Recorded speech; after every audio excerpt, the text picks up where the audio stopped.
अस्सलाम वालेकुम। आज हमने ये सीखना है। आज मैं आपको ये सिखाऊंगा कि इसेंशियल ऑयल एनालिसिस और इसेंशियल ऑयल डाटा के ऊपर जब आप अपना काम कंप्लीट कर लें तो पेपर किस तरह लिखना है। तो उसके लिए आपके सामने एक सैम्पल पेपर है। ये हमारा रिसेंट पेपर है। Constituents and antibacterial activity of leaf essential oil of Plectranthus scutellarioides। सबसे पहले हम जो प्लांट लेते हैं वो यूजुअली इस नेचर का लेते हैं जिसके ऊपर कोई एक दो स्टडीज हों, यानी बहुत रेयर स्टडीज हों, या कोई भी स्टडी ना हो इसेंशियल ऑयल पर। बाकी ऑब्वियसली बहुत सारे प्लांट्स के ऊपर डिफरेंट लिहाज से काम हो चुका है, उनके इसेंशियल ऑयल्स पर भी हो चुका है और दूसरे एक्सट्रैक्ट्स जो हैं उन पर भी हो चुका है। इसेंशियल ऑयल जो है वो एक खास तरह का एक्सट्रैक्ट होता है जिसके अंदर आप वोलेटाइल टाइप ऑफ कॉन्स्टिट्यूएंट्स को सेपरेट करते हैं और इसके काफ़ी डिफरेंट मेथड्स हैं जिसमें मोस्ट कॉमन मेथड्स जो हैं वो हैं hydrodistillation, steam distillation, microwave extraction. Volatile oils ऐसे कंपाउंड्स हैं जो बेसिकली लो टेम्परेचर के ऊपर इवेपोरेट कर जाते हैं। जैसे प्लांट्स की जो फ्रेग्रेंस है, चाहे वो अच्छी खुशबू हो या वो कोई बुरी स्मेल हो, दे बोथ आर वोलेटाइल, यानी वो आम टेम्परेचर के ऊपर इवेपोरेट करके ह्यूमन नोज तक पहुंचते हैं और हम उसको फिर सेंस कर सकते हैं। तो ये वोलेटाइल होने का मतलब ये है, वोलेटाइल और सेमी वोलेटाइल इसके अंदर होते हैं और जीसी जो एनालिसिस करता है वो तकरीबन मैक्सिमम ऑफ 320 डिग्री तक कर सकता है। इसके ऊपर जो है वो फिक्स्ड ऑयल्स कहलाते हैं और ऐसे कंपाउंड्स होते हैं जिनको हाई टेम्परेचर देकर इवेपोरेट करना पड़ता है। Coming back to the write up of the paper, एक पेपर के अंदर बेसिकली डिफरेंट तरह के सेक्शंस होते हैं और उन सेक्शंस में से सबसे पहला सेक्शन जो है वो है उसका एब्स्ट्रैक्ट। इससे पहले सिर्फ आप एक टाइटल सेलेक्ट करते हैं, बिल्कुल ब्रीफ सा टाइटल रखते हैं, अराउंड सिंगल सेंटेंस और एक या दो लाइंस का टाइटल, इससे ज़्यादा नहीं होना चाहिए। उसके बाद आपने जो ऑथर्स नेम्स हैं वो लिखने हैं और फिर ऑथर्स के जो इंस्टीट्यूशंस हैं या एफिलिएशंस जिन इंस्टीट्यूशंस के साथ उनकी हैं आपने वो लिखनी है। और उसके बाद आपने जो एब्स्ट्रैक्ट है यानी आपने ब्रीफ बताना है, समराइज कर देना है अपने पेपर को, इंक्लूडिंग द की रिजल्ट्स, कि आपके खास रिजल्ट्स जो हैं वो कौन से थे, वो भी आपने इसके अंदर लिखने हैं।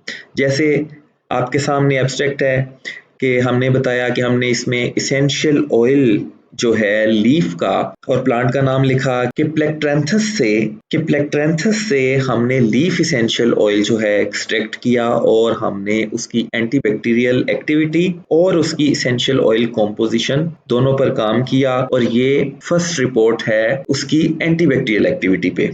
चूंकि इसके ऊपर एक पेपर और भी मौजूद था कॉम्पोजिशन के ऊपर, इसलिए हमने सिर्फ एंटीबैक्टीरियल एक्टिविटी का बताया कि इसके ऊपर फर्स्ट रिपोर्ट है। और उसके बाद ये बताया कि extraction was performed by microwave assisted hydrodistillation, कि हमने माइक्रोवेव एक्सट्रैक्शन जो है वो यूज की है कि इतनी यील्ड आई, यानी एक्सट्रैक्शन से हमें टोटल वेट का 0.18% जो है वो हासिल हुआ। फिर टोटल कॉन्स्टिट्यूएंट्स इतने निकले, उनमें से जो मेजर थे वो बताने हैं, उनकी परसेंटेज बतानी है। फिर उसके बाद एंटीबैक्टीरियल एक्टिविटी की वैल्यूएशन जो आपने वो बतानी है कि कितनी स्ट्रेन्स यूज की, यानी की रिजल्ट्स जो हैं, और वो आपने फिर यहाँ लिखने हैं। यहाँ दो तरह से, एक एगरवेल डिफ्यूजन से और दूसरा ब्रोथ मैक्रो डाइल्यूशन मेथड से की गई थी। ब्रोथ मैक्रो डाइल्यूशन मेथड चूंकि ज्यादा अच्छा मेथड और एडवांस मेथड है, इस वजह से हमने रिजल्ट्स जो हैं वो सिर्फ मैक्रो डाइल्यूशन मेथड के यहाँ दिए।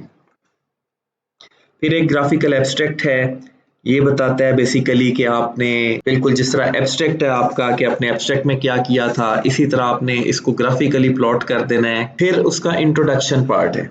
इंट्रोडक्शन में सबसे पहले प्लांट का इंट्रोडक्शन देना है कि हमने कौन सा प्लांट यूज किया है, वो किस फैमिली से बिलोंग करता है, ऐसा इसके ऊपर आपने ब्रीफ करना है।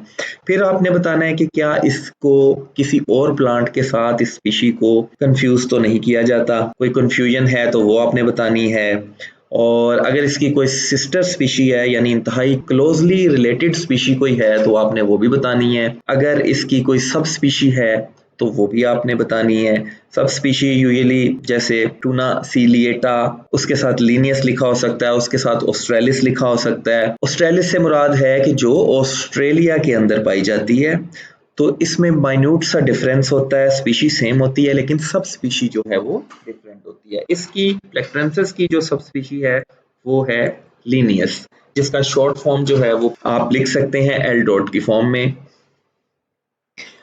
और आपने ये बताना है कि ये किन किन कंट्रीज के अंदर ये स्पीशी आपको मिलती है और किस कंट्री के लिहाज से नेटिव है। और हर एक जो भी आप लाइन लिखते हैं उसका साथ साथ आपने रेफरेंस देते जाना है, क्योंकि विदाउट रेफरेंस एथिकली एक बैड हैबिट है और ये प्लेजरिज्म के अंदर आ सकता है। इसलिए आपने जो भी डेटा, जो भी आपने इंफॉर्मेशन ली है उसके आगे आपने रेफरेंस देना है। फिर आपने बतानी है इसकी फार्माकोलॉजी और ट्रेडिशनल यूजेस। एक नेक्स्ट पैराग्राफ में आप बता सकते हैं कि फार्माकोलॉजी क्या है और जो ट्रेडिशनल यूजेस हैं क्या हैं, यानी फीवर वगैरह ये ट्रेडिशनल यूजेस आ जाता है, को पेन है ये भी ट्रेडिशनल यूजेस में आ जाता है। लेकिन अगर वो एंटी इन्फ्लेमेटरी है, एंटीऑक्सीडेंट है, एनाल्जेसिक है, तो इस तरह की जो प्रॉपर्टीज हैं वो उसकी फार्मेकोलॉजिकल प्रॉपर्टीज में शुमार होंगी। तो आप इनको इकट्ठा भी लिख सकते हैं और अलग-अलग भी लिख सकते हैं। अगर वो कहीं फूड में यूज होता है प्लांट, तो आपने फिर उसका वो भी बताना है डेटा कि किस तरह फूड में यूज हो सकता है। फिर आपने जो बैक्टीरियल काम किया है यानी उस पर थोड़ी सी तमहीद बांधनी है। जैसे हम रेजिस्टेंट बैक्टीरिया के ऊपर काम करते हैं तो हम उस पर थोड़ा सा लिख सकते हैं कि डिफरेंट रेजिस्टेंट बैक्टीरिया जो हैं वो किस तरह ट्रीट किए जाते हैं, तो एक पैराग्राफ इस पे लिख सकते हैं। फिर आपने आखिरी पैराग्राफ में, जो कि मोस्ट इम्पोर्टेंट पैराग्राफ है आपका, ये बताना है कि आपने ये काम क्यों किया, क्योंकि इसके ऊपर कोई रेयर लिटरेचर था फाइटोकेमिस्ट्री पे और एंटीबैक्टीरियल एक्टिविटी पर कोई रिपोर्ट नहीं थी। तो ये हमने बेसिकली दो वजूहात थी जिसकी बिना पर हमने ये काम किया। ये इस सेंस में एक इनोवेटिव काम है। फिर नेक्स्ट पैराग्राफ है जिसमें एक्सपेरिमेंटल सेक्शन है, और एक्सपेरिमेंटल सेक्शन जो है इसके अंदर आप देख सकते हैं कि आपके पास पहली हेडिंग है plant material and essential oil extraction.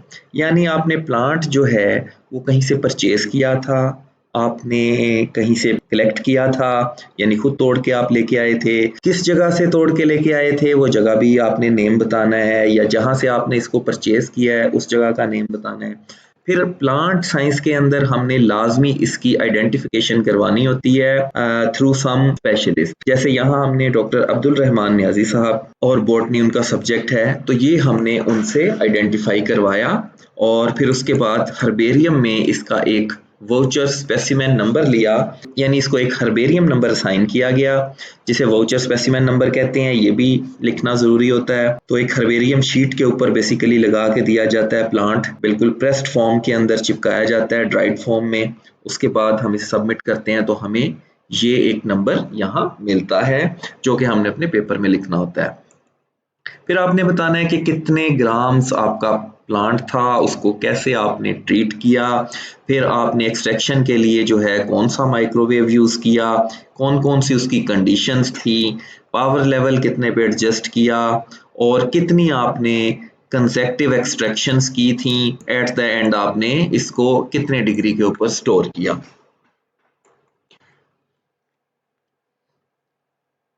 फिर नेक्स्ट है जीसीएमएस एनालिसिस।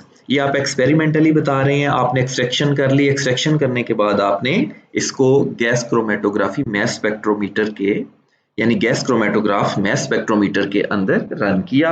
हमारे पास जिस पे हमने यहाँ रन किया था वो था एजिलेंट का 5977A सीरीज, और इसमें जो कॉलम था वो DB5MS fuse silica capillary column था, यानी नॉन पोलर कॉलम था जिसकी डायमेंशंस जो हैं वो ये थी। हमने 1 माइक्रोलीटर इंजेक्ट किया और तमाम कंडीशंस जो हैं वो आपने इसके अंदर, जैसे आप देख रहे हैं इसके अंदर लिखी हुई हैं, वो आपने यूज की। आपने बताया कि ये कंडीशंस आपने यूज की हैं। और इसके अलावा आपने सेकंड जो सैंपल रन किया सेम कंडीशंस के ऊपर, वो थे saturated alkanes C7 to C30। ये वो अल्केन चेन्स हैं जो कि रन की जाती हैं रिटेंशन इंडेक्स फाइंड करने के लिए और सेम कंडीशंस पे रन की जाती हैं। फिर इसके बाद है एंटीबैक्टीरियल एसे के जो एंटीबैक्टीरियल वर्क किया उसके लिए आपने क्या किया। सबसे पहले आपने बताना है कि आपने किस जगह से, जिस तरह आपने प्लांट का बताया कि कहाँ से लिया, इसी तरह आपने बैक्टीरियल स्ट्रेन्स कहाँ से कलेक्ट की वो आपने बताना है। अगर ATCC हैं तो वो आपने बतानी है। क्लिनिकल स्ट्रेन्स हैं जो हॉस्पिटल से ली जाती हैं वो भी आपने बतानी है अगर आपने हॉस्पिटल से ली हैं। फिर इनके एक्सेशन नंबर्स होते हैं, वो एक्सेशन नंबर्स अगर आपके पास अवेलेबल हैं तो आपने वो भी लिखने हैं।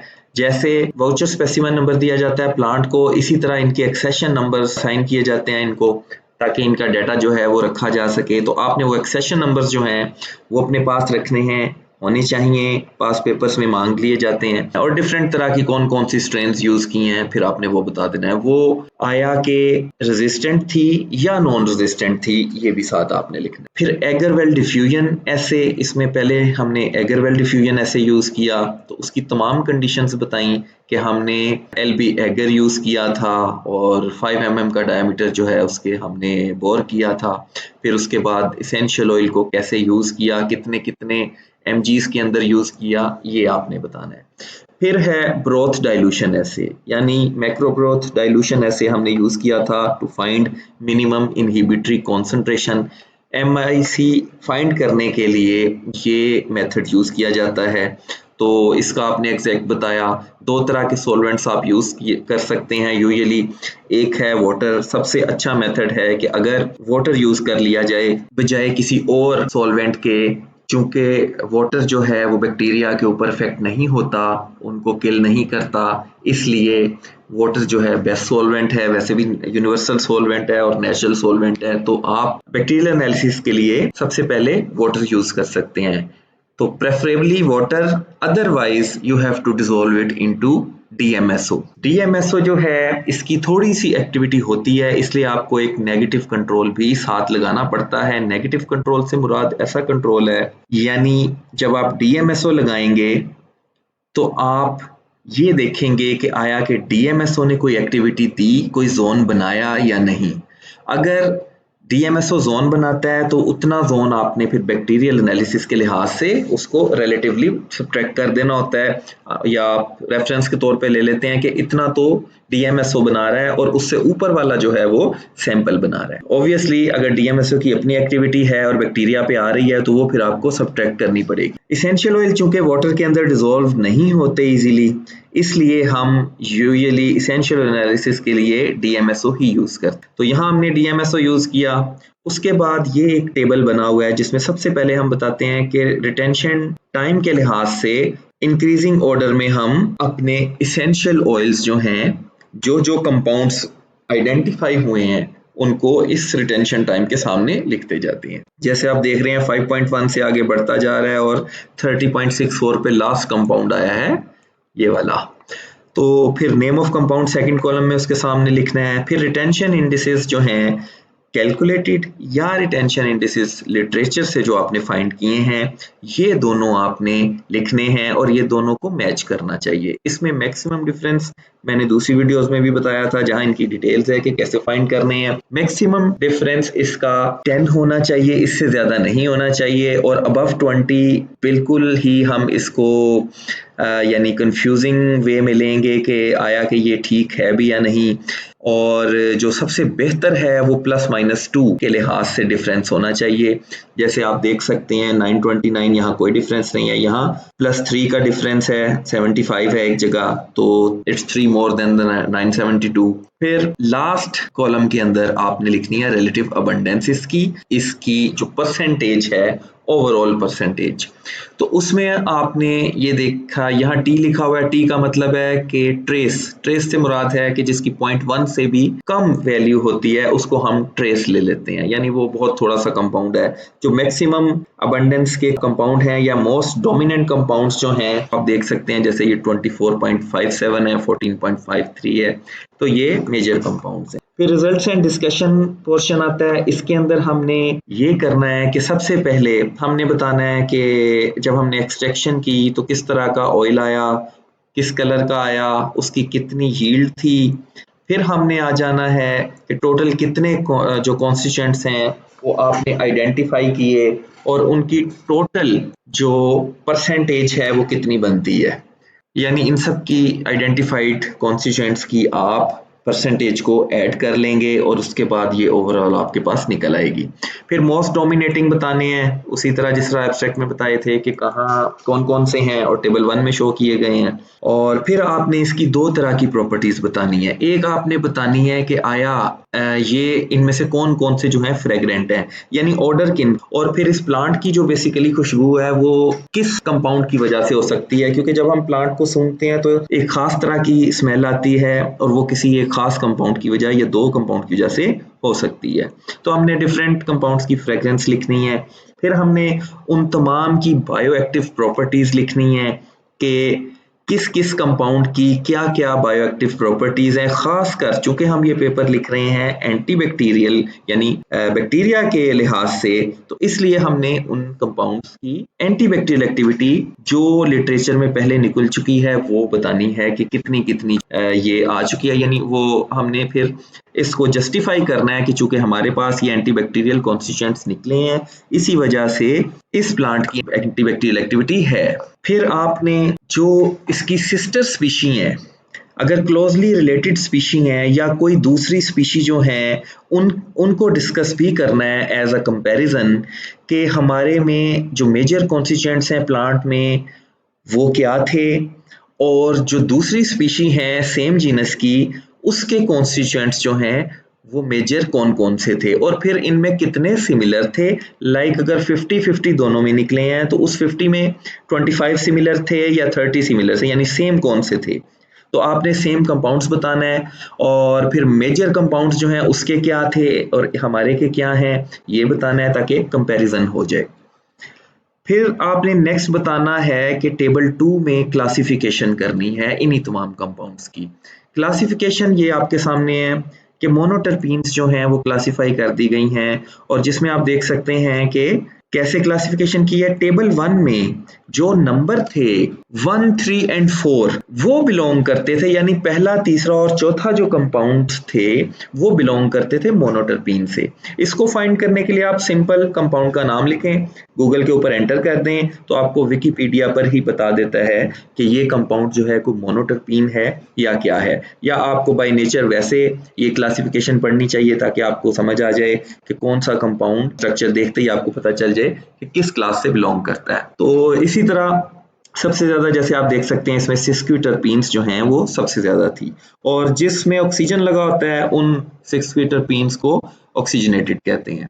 मोनोटर्पीन्स यूजुअली 10 कार्बन तक होती हैं, सिस्क्वी जो हैं वो 15 कार्बन से ऑनवर्ड होती हैं और अगर इनके अंदर ऑक्सीजन लग जाए तो फिर ये ऑक्सीजनेटेड यानी कहलाती हैं। तो क्लासिफिकेशन बताने के बाद फिर आपने ये भी बताना है कि सिस्क्यूटरपीन्स जो हैं वो सिग्निफिकेंट एंटीबैक्टीरियल एक्टिविटी रखती हैं या मोनोटर्पीन निकली हैं तो उसका बताएं कि वो रखती हैं या नहीं रखती। यानी इस वजह से एंटीबैक्टीरियल एक्टिविटी जो है हमारे प्लांट की भी निकली है। फिर एंटीबैक्टीरियल एक्टिविटी के टेबल यहाँ दिखाए गए हैं। एगरवेल डिफ्यूजन मेथड में आपके सामने है कि बैक्टीरियल स्ट्रेंस ये यूज की गई थी, फिर उसके बाद एक्सट्रैक्ट जो है वो कितने मिलीग्राम का था, यानी 10 माइक्रोलीटर में कितने मिलीग्राम थे उसके, और फिर उससे कितनी कितनी एक्टिविटी जो है आपके सामने जोन जो है मिलीमीटर में कितना कितना बना या सेंटीमीटर में कितना कितना बना।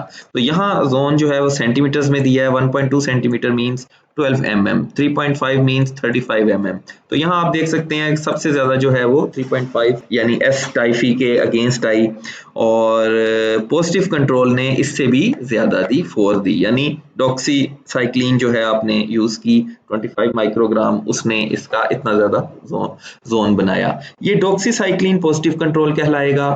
नेगेटिव कंट्रोल का मैंने आपको बता दिया था। पॉजिटिव कंट्रोल से मुराद ये है ऐसा कंट्रोल एक स्टैंडर्ड मेडिसिन यूज की जाती है जो हमें दिखाती है कि हमारे सैंपल से उसका क्या कंपैरिजन है। ऑब्वियसली अगर हमारा सैंपल ज्यादा स्ट्रॉन्ग निकलेगा, ज्यादा एक्टिविटी देगा, तो फिर हमारा सैंपल एक पोटेंशियल सैंपल या पोटेंशियल मेडिसिन के तौर पे यूज किया जा सकेगा। तो इसलिए पॉजिटिव कंट्रोल को भी साथ रेफरेंस के तौर पे यूज किया जाता है। फिर है MIC and MBC, minimum inhibitory and minimum bactericidal concentration. Inhibitory से मुराद ये होता है कि बैक्टीरिया मरते नहीं हैं लेकिन इनहिबिट हो जाते हैं, वो मजीद ग्रो नहीं करते।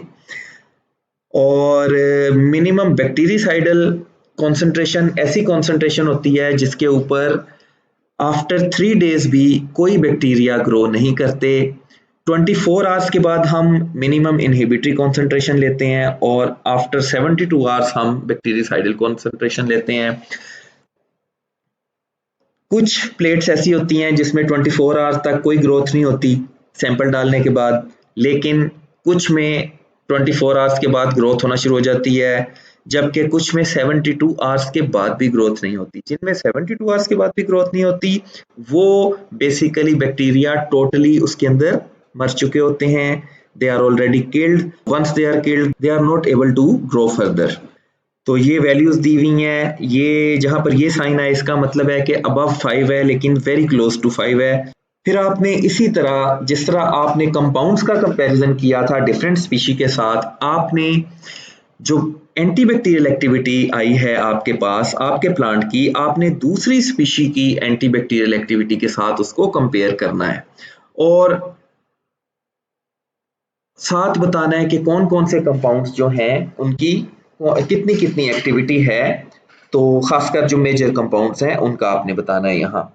और अगर आप वो ऑलरेडी ऊपर बता चुके हैं तो फिर आप यहाँ बेशक ना बताएं, लेकिन मेनली यहाँ आपने कंपैरिजन करना है आपके प्लांट के एसेंशियल ऑयल का दूसरे सिस्टर स्पीशी जो हैं उनके एसेंशियल ऑयल के साथ, यानी दोनों एसेंशियल ऑयल्स में कितना फर्क आया। जो भी इस जीनस की दूसरी स्पीशी हैं उनके एसेंशियल ऑयल्स ने क्या क्या एक्टिविटी दी है वो कंपेयर करनी है आपने अपने एसेंशियल ऑयल की एक्टिविटी के साथ। अगर वो जोन्स की हैं तो जोन्स के लिहाज से देनी है, अगर वो MIC के लिहाज से दी हुई हैं तो आपने MIC के लिहाज से इस पैराग्राफ के अंदर लिखनी है। और इसके बाद एट द एंड आपने रीज़न देनी होती है, मैकेनिज्म देना होता है कि क्यों आपका एसेंशियल ऑयल जो है वो ये सारी एक्टिविटी दे रहा है। तो बेसिकली इसके पीछे दो तरह के एक्शन है। एक एक्शन होता है कि अगर आपकी एक्टिविटी एनहांस्ड आ रही है, अच्छी आ रही है, तो एक पॉसिबल सिनर्जिस्टिक एक्शन हो सकता है एसेंशियल ऑयल का। दूसरा, बैक्टीरिया के ऊपर जो एसेंशियल ऑयल की जो पेनिट्रेशन है वो बेसिकली नॉन पोलर होने की वजह से होती है, जिसकी वजह से वो बैक्टीरियल सेल वॉल जो है उसके अंदर पेनिट्रेट कर जाते हैं। और अगर वो सेल वॉल के अंदर पेनिट्रेट कर जाएं तो इसका मतलब है कि once the cell wall is ruptured और दूसरा एसेंशियल ऑयल जाके माइटोकॉन्ड्रिया या किसी भी चीज़ के ऊपर अटैक कर देता है और उस अटैक से जो बैक्टीरिया है वो एक हाउस ऑफ कार्ड्स की तरह कोलैप्स कर जाता है। फिर लास्ट पोर्शन है इसका कंक्लूजन, और कंक्लूजन के अंदर आपने लिखना है कि आपके पास यानी आपने जो स्टडी की है उसमें आप क्या क्या की फाइंडिंग्स जो हैं जिस तरह आपने एब्स्ट्रैक्ट में बताई तकरीबन उसी तरह ही आपने कंक्लूजन के अंदर लिखनी होती हैं कि जो आप कंक्लूड कर रहे हैं कि इतने कॉन्स्टिट्यूएंट आपने इसमें सेपरेट किए और इतनी अच्छी या कम एक्टिविटी आपके प्लांट सैंपल की आई है, आपने वो लिखनी है। ये फ्यूचर में आप प्रोस्पेक्ट्स बता सकते हैं कि मजीद किस डायरेक्शन में इस पे काम हो सकता है। फिर ये छोटी छोटी हेडिंग्स हैं जैसे डिस्क्लोजर स्टेटमेंट है कि ऑथर्स में कोई कॉन्फ्लिक्ट ऑफ इंटरेस्ट नहीं है, अगर कोई फंडिंग है तो आप वो बता सकते हैं कि किस जगह से आपको इस पेपर के लिए फंडिंग हुई। फिर ऑर्सिड आईडीज दे सकते हैं और रेफरेंसेस जो हैं वो बेसिकली डिफरेंट तरह के जितने भी आपने लिखे हैं यहाँ पर ऑब्वियसली उनकी फुल फॉर्म आएगी रेफरेंसेस की, कंप्लीट रेफरेंसेस होंगे और यहाँ APA स्टाइल में दिए हुए हैं, बेसिकली अल्फ़ाबेटिकली दिए हैं, जबकि बाज़ में ये नंबर्ड स्टाइल में होते हैं। तो डिपेंड करता है, जर्नल टू जर्नल वेरी करता है। Thank you very much.